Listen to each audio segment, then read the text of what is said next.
Jangan ngarep hidup ideal. Hidup nggak pernah ideal buat siapapun. Jika hidup bahkan tidak ideal buat Sayyidah Fatimah Zahra, pemimpin wanita surga, bagaimana mungkin kamu bisa berharap hidupmu ideal di atas muka bumi? Gak ada. Kamu berharap hidupmu mudah terus, hidupmu gak pernah sakit, itu hidupnya Fir'aun, teman-teman sekalian. Saya tidak berharap kita semuanya hidup seperti hidupnya Fir'aun. Kita berharap hidup kayak hidupnya Sayyidah Fatimah. Meskipun tentu saja kita tidak akan mampu untuk meraih kehidupan seperti Sayyidah Fatimah. Sekurangnya dikasih susah yang terima. Hidupmu penuh dengan syukur. Sekurangnya apa yang terjadi dalam kehidupanmu, seberapa jatah rizkimu dari Allah yang qanaah. Yang qanaah. Yang qanaah. Saat tidak ada terima, saat ada berusahalah untuk berbagi dengan yang lain. Kan begitu? Insya Allah. Yuk, belajar dari kisah kehidupan Sayyidah Fatimah. Amin ya Rabbal.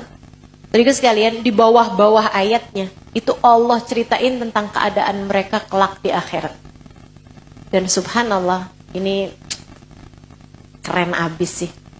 Ini Allah tuh abis itu cerita tentang keadaan mereka di surga. Muttaqina fiha alal araik la yarawna fiha syamsan wala zamharira wa daniyatan alaihim dilaluha wa dhulilat kutufuha tadlila yutafu alaihim bi aniyatin min fiddatin wa akwabin kanat qawarira qawarinum fiddatin qaddaruha taqdira. Itu kenikmatan-kenikmatannya surga semuanya tuh. Yang anak-anak kecil jalan-jalan bawa minuman, mereka bersandar-sandar. Semua kenikmatannya surga diceritain Allah Subhanahu wa taala dalam ayat-ayat ini. Semuanya kecuali kenikmatan tentang bidadari. Kenapa? Sebab Allah menjaga hati Sayyidah Fatimah Zahra. Kamu kalau soleha, Allah Subhanahu wa taala jaga hatimu. Kenapa Allah jadikan hati suamimu berbagi mencintai perempuan lain? Sebab Allah lihat hatimu berbagi dari mencintai selain Allah. Terlalu banyak dunia dalam hati kita, teman-teman. Kita hatinya sering berbagi dari selain Allah. Sehingga Allah jadikan hati orang lain dalam mencintaimu pun berbagi. Allah kepada Sayyidah Fatimah, jangankan di dunia, di akhirat pun Allah jaga. Kurang apa coba? Malu dah saya. Saya kayak gak bisa ngelanjutin nih pelajaran. Ya Allah, sedih banget saya.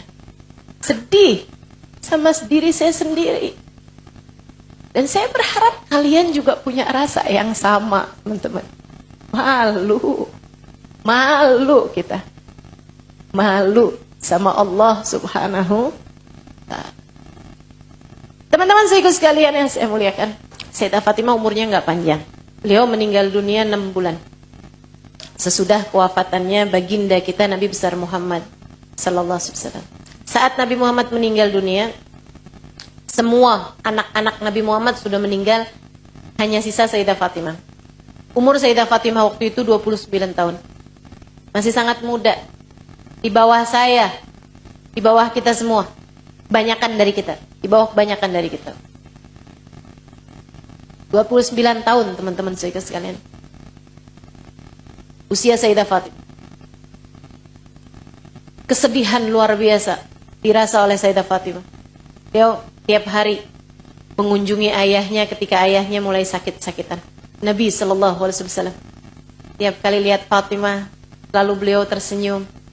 Meski seperti apapun keadaan beliau di kala sakit tersebut.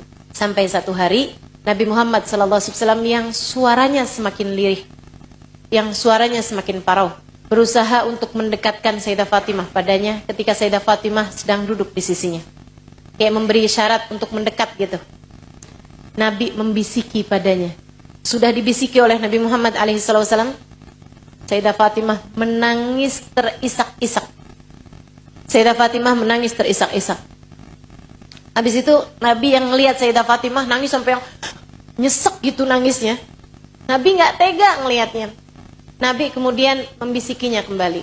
Habis dibisiki kayak begitu, Sayyidah Fatimah mengusap-usap air matanya, kemudian berusaha untuk tersenyum. Senyum, senyum Sayyidah Fatimah. Sayyidah Aisyah yang melihat pemandangan tersebut heran-heran gitu. Ini orang apaan sih rahasianya? Yang dibisikin apa Anda? Sekali dibisikin yang pertama nangis sampai kayak begitu, habis itu dibisikin yang keduanya senyum-senyum kayak begitu. Apaan sih nih rahasianya antara bapak sama anak nih?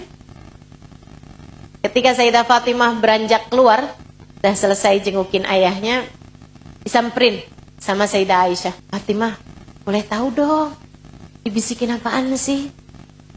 Kenapa Sayyidah Aisyah pengen tahu? Teman-teman sekalian, nih ya, bukan karena yang orang sebut dalam bahasa Arab fudul, pengen tahu urusan orang, atau yang disebut sama anak zaman sekarang dengan istilah kepo, enggak gitu. Enggak gitu, bukan. Kenapa terus?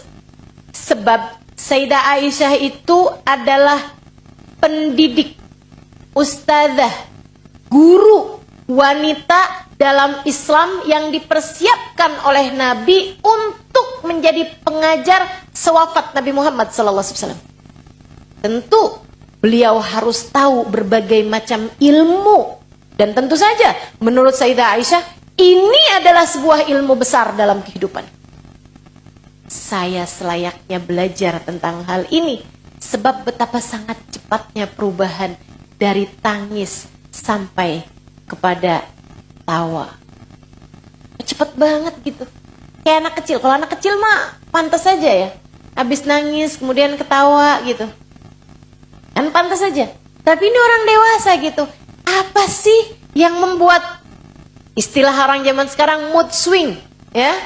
Perubahan rasa yang begitu cepatnya terjadi dalam diri Sayyidah Fatimah. Apa nih gitu? Dari nangis kayak begitu ke senyum kayak begitu tuh apa sih sebenarnya? Penasaran, pengen tahu. Apa jawab Sayyidah Fatimah? La ufsisir Rasulullah wa huwa hayy.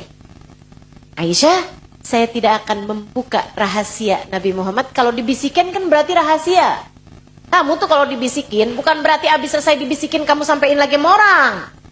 Padahal orangnya udah bilang nih, jangan cerita-cerita ya sama orang. Kamu cerita lagi sama orang. Tapi jangan cerita-cerita loh sama orang. Dia cerita lagi sama grup, jangan cerita-cerita loh sama orang.